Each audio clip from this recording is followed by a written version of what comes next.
अस्सलाम वालेकुम दोस्तों, अज जे हिन वीडियो में मां तव्हांखे ॿुधाईंदुमि त सैयद शिराज जिलानी डायरेक्टर सैयद शिराज जिलानी जा 4 ड्रामा जेके सिंध में तमामु घणी मक़बूलियत हासिल कयनि ऐं तमामु घणा मशहूरु थिया।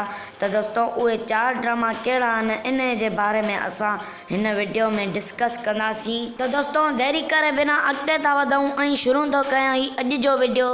नंबर 4 दोस्तों पंजा पारावा ड्रामो।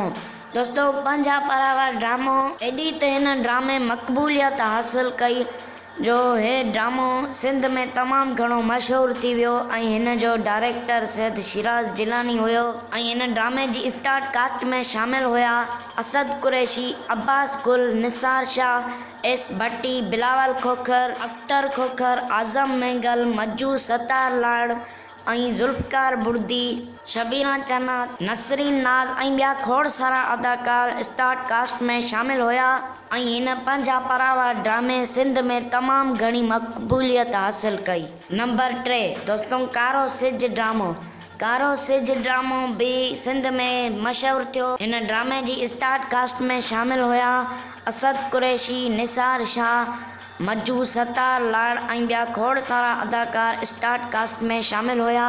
नंबर 2 कुंजू। दोस्तों कुंजू ड्रामो भी सिंध में तमामु घणो मशहूरु थियो। हिन ड्रामे जी स्टार कास्ट में शामिल हुया अब्बास गुल, असद कुरैशी, नसरीन नाज़, आज़म मेंगल, रंजन चांग ऐं ॿिया खोड़ सारा अदाकार स्टार कास्ट में शामिल हुया। नंबर 1 ॾाॾनि जो ॾे। दोस्तों ॾाॾनि जो ॾे ड्रामो मशहूरु त थियो पर हिन ड्रामे सिंध में घणी मक़बूलियत हासिल न कई ऐं हिन ड्रामे खे किथां खां किथे पहुचाए छॾियनि।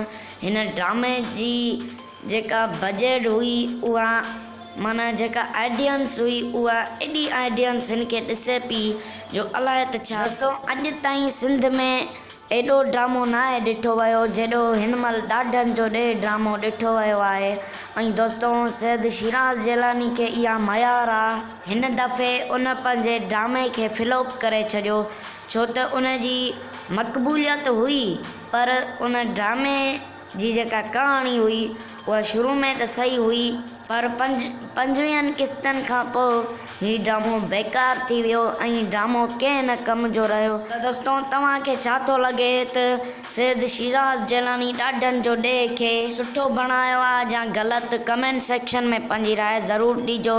मूंखे त नथो लॻे त ड्रामो हे सैयद शिराज जिलानी ॾाॾनि जो ॾे ड्रामो सुठो ठाहियो आहे। तव्हांखे छा थो लॻे कमेंट सेक्शन में पंहिंजी राय ज़रूरु ॾियो ऐं अहिड़ा वीडियो ॾिसण जे लाइ असांजे चैनल खे सब्सक्राइब ज़रूरु कयो। मिलूं था कंहिं ॿिए वीडियो ते, तेसिताईं अल्लाह हाफ़िज़।